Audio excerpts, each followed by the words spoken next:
जय Hind friends, once again I am Supreet Gupta from Achievers Institute and आपके पास आपके सामने आया हूँ जस्ट अगेन एक रेलेवेंट इन्फॉर्मेशन देने के लिए। इस बार हम लोग बात कर रहे हैं जो लोग एनडीए में अपना डिफेंस के ड्रीम्स को पूरा नहीं कर पाए वो लोग आगे कैसे जा सकते हैं। तो घबराइए नहीं, उनके लिए यूपीएससी का एक और एग्जाम है। फिर से बात वही यूपीएससी जो आईएएस का एग्जाम कंडक्ट करता है और वही यूपीएससी जो बाकी के कॉम्पिटिटिव एग्जाम्स कंडक्ट करता है, जिसमें से NDA is one of the exam for getting into defence and the other exam is CDS.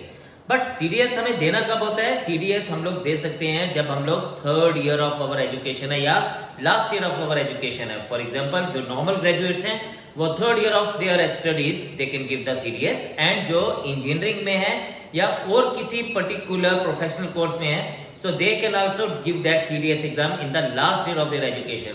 बहुत सारे बच्चों को ना ये मिथ होता है कि नहीं हम लोग ग्रेजुएशन करेंगे उसके बाद ही हम लोग फिलअप कर सकते हैं। यस, कुछ पर्टिकुलर क्राइटेरियाज हैं that before joining the academy आपका रिजल्ट जो है वो प्रॉपरली डिक्लेयर हुआ होना चाहिए। और अगर आप थर्ड ईयर में एग्जाम को दे रहे हैं, थर्ड ईयर में रह के दे रहे हैं, तो पीछे कोई बैकलॉग नहीं होना चाहिए। This is very very important thing. Now UPSC conduct करता है तो कंडक्ट करने के लिए उसका जो मेन स्टार्ट है वो फिर से वही स्टेप लेना है आपको जो आपने कभी किसी कॉम्पिटिटिव एग्जाम के लिए। तो आपको यूपीएससी की वेबसाइट के ऊपर जाना है। तो सबसे पहले upsconline.nic.in, this is the website. जब भी फॉर्म निकलेगा आप इसको फिलअप करेंगे। आपकी जानकारी के लिए बता दूं कि एग्जाम सीडीएस का भी एक बार सितंबर में होता है और एक बार अप्रैल में होता है। तो मतलब जो सितंबर वाले का फॉर्म है वो मई में ओपन होता है, तो आप मई में जाके लगभग 15 मई के आसपास, और जो अप्रैल वाले का एग्जाम है उसके लिए दिसंबर लगभग 15 दिसंबर के आसपास फॉर्म आउट होता है। यानी आप ये फॉर्म्स सितंबर वाले के लिए मई 15 तक फिलअप कर सकते हैं और अप्रैल वाले एग्जाम के लिए दिसंबर 15 तक फिलअप कर सकते हैं। तो this is very important thing, note it down. Another important thing is कि आपको ये यहीं पर जाना है और मात्र 200 रुपया फीस है, और SC ST गर्ल चाइल्ड के लिए वो भी नहीं है। तो they can give the exam free of cost, मतलब गवर्नमेंट उसके खर्चे को बेयर कर रही है। तो कितनी अच्छी बात है। तो आप अपने डिफेंस के ड्रीम्स को स्टार्ट कर सकते हैं।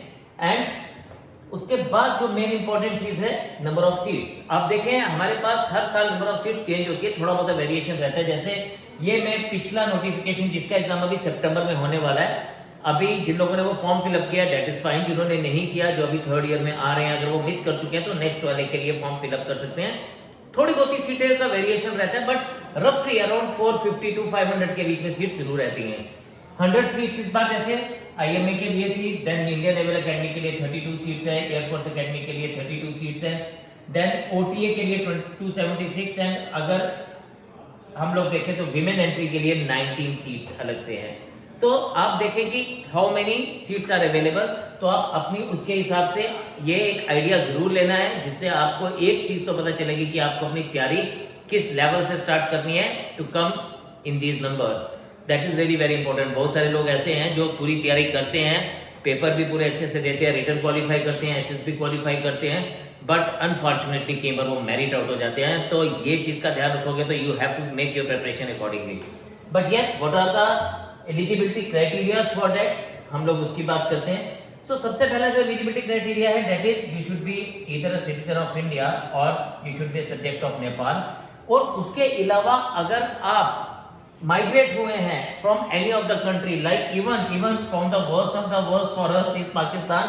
अगर आप पाकिस्तान से भी इंडिया में आए हैं, Burma, Sri Lanka, east Africa, Kenya, Uganda, united republic of Tanzania, Zambia और ज़ायरे, इथियोपिया, वियतनाम, इन सब में से किसी भी कंट्री से आए हैं with the intention of permanently settling in India. अगर आप इस इंटेंशन के साथ इंडिया में आए हैं, ना कि किसी और गलत इंटेंशन से, अगर इस इंटेंशन के साथ आए कि हम इंडिया में रहना चाहते हैं और इंडिया को ही अपना आगे का देश बनाना चाहते हैं अपनी लाइफ के लिए, तो yes you can fill up this particular form and you can also go for the exam.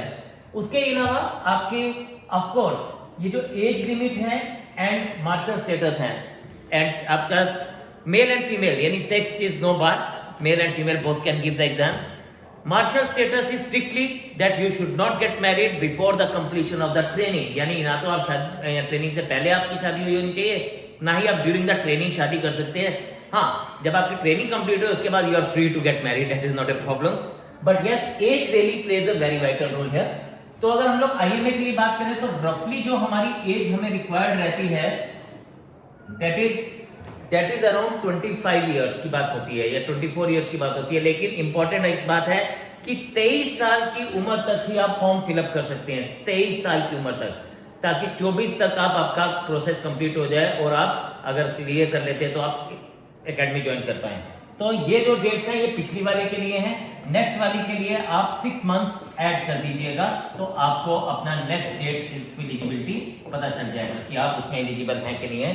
अभी वाला जो डेट है आईएमए के लिए 2 जुलाई 2001 से लेके 1 जुलाई 2006 तक है। Same thing applies for Indian naval academy. उसके बाद सेम चीज आपकी जो है वो इंडियन नेवल एकेडमी के लिए, लेकिन एयरफोर्स एकेडमी के लिए the age is 20 to 24 years. Generally बाकियों के लिए 20 to 25 इयर्स होती है, यहाँ पे 20 to 24 इयर्स है। इसका मतलब फॉर्म के लिए भी आपको थोड़ा सा ध्यान रखना पड़ेगा। वहां पे आपकी जो मैक्सिमम जो थी वो 1 जुलाई 2005 तक आप फिलअप कर सकते हैं। यहाँ पर आप 1 जुलाई 2025 तक आपकी एज होनी चाहिए, यानी आप 2 जुलाई 2001 से स्टार्ट करके 1 जुलाई नॉट लेटर देन 1 जुलाई 2005 वो था 1 जुलाई 2006 तक। यहाँ पे आप 1 जुलाई 2005 तक की फिलअप कर सकते हैं।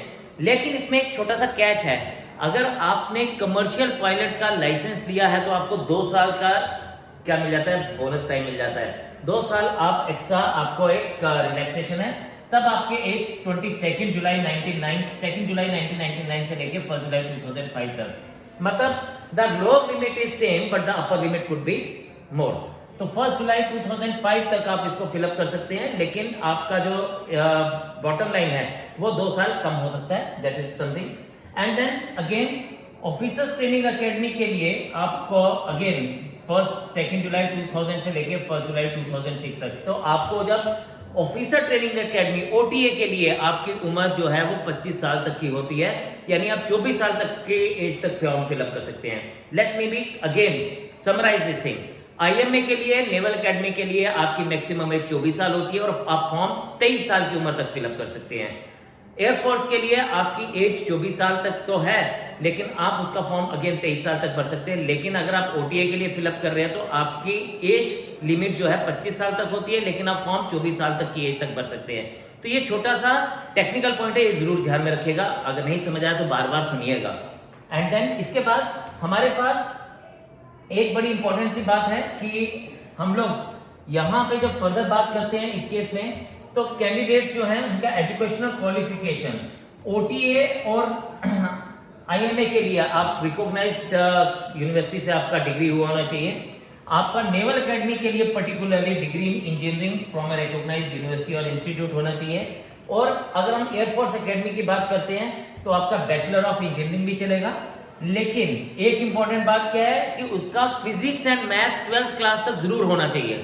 वही बंदा या वही बच्चा एएफए में यानी एयरफोर्स एकेडमी के लिए अप्लाई कर सकता है, एयरफोर्स के लिए अप्लाई कर सकता है जिसका फिजिक्स एंड मैथ्स है 10+2 लेवल पे। अगर वो नहीं है then there is a problem, then you can not fill it up. This is a very very valid point to be noted. And again अगर जिनकी पहली चॉइस जो है वो ओटीए है, यानी लेडीज जो हैं, गर्ल्स जो हैं और जो एसएससी यानी शॉर्ट सर्विस कमीशन के लिए जाना चाहते हैं, they have to fill their first choice as OTA. और जो लोग हमारे पास एयरफोर्स या नेवल एकेडमी की तरफ जाना चाहते हैं तो मेरी उनको एक एडवाइस है कि आपको उनको फर्स्ट चॉइस लेके चलना चाहिए, and OTA has to be the last choice for them. तो graduates with first choice as army, navy और air force have to submit proof of graduation और provisional certificate on the date of commencement of SSB. तो जो लोग graduates हैं और already वो उसके लिए अप्लाई करें तो एसएसबी वाले दिन उनको एक प्रोविजनल सर्टिफिकेट वहां पे दिखाना पड़ेगा एसएसबी के लिए, otherwise you will not be allowed to give SSB. लेकिन जो बहुत थर्ड ईयर में है यानी last year of their education है तो उनके लिए बड़ा इंपॉर्टेंट सा पॉइंट है, जैसे कि मैंने आपको बोला कि candidate who are studying in the final year और semester degree course and have yet to pass the final year can also apply provided candidate should not have any present backlog up to the last semester और year. तो पहले कोई backlog नहीं होना चाहिए, very very important thing. बहुत सारे लोग इसको निग्लेक्ट करते हैं और फिर जब एसएसबी जाते हैं तो वहां निराश हो जाते हैं। तो this is to be remembered. And उनका जो रिजल्ट है वो डिक्लेयर हो जाना चाहिए उनकी ट्रेनिंग से पहले।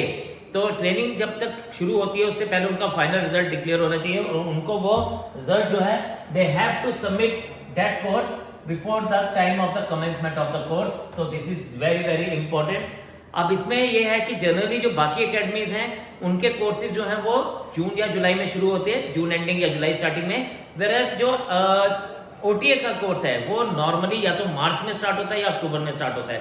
तो वहां थोड़ी सी वेरिएशन है, आप अपने उसके हिसाब से उसको चेक कर सकते हैं। जैसे यहाँ पे हमारे पास बोला है for admission the 1 July Indian naval academy before 1 जुलाई 2025, यानी जो अभी वाला है वो 1 जुलाई 2025 से स्टार्ट होगा, और जो नेक्स्ट जब आप अप्रैल के लिए एग्जाम देंगे तो वो 1 जनवरी से स्टार्ट होगा 2026। ये आप सबके लिए जो अभी जिन्होंने इस बार अप्लाई नहीं किया, जो अगली बार के लिए सोच रहे हैं। And same is the case अगर हम लोग ओटीए के लिए बात करें तो नेक्स्ट ईयर ये 1 अक्टूबर 2025 को होगा। वेयर एज जो बच्चे 2025 में अप्लाई करेंगे अप्रैल में, उनके लिए वो बैच 1 मार्च 2026 को तकरीबन स्टार्ट होगा। तो कंसिडरिंग ऑल दीज थिंग्स, इन चीजों को ध्यान से सुनिए, अपने पास नोट करके रख लीजिए, और अधिक जानकारी के लिए कीप वॉचिंग अस, हमारे वीडियोस को देखते रहिए, subscribe our channel, hit the bell icon, that is what you need to do, and definitely we will come out with some more relevant information for you. Keep watching us and all the very best. Jai Hind. Achievers, striving for your career.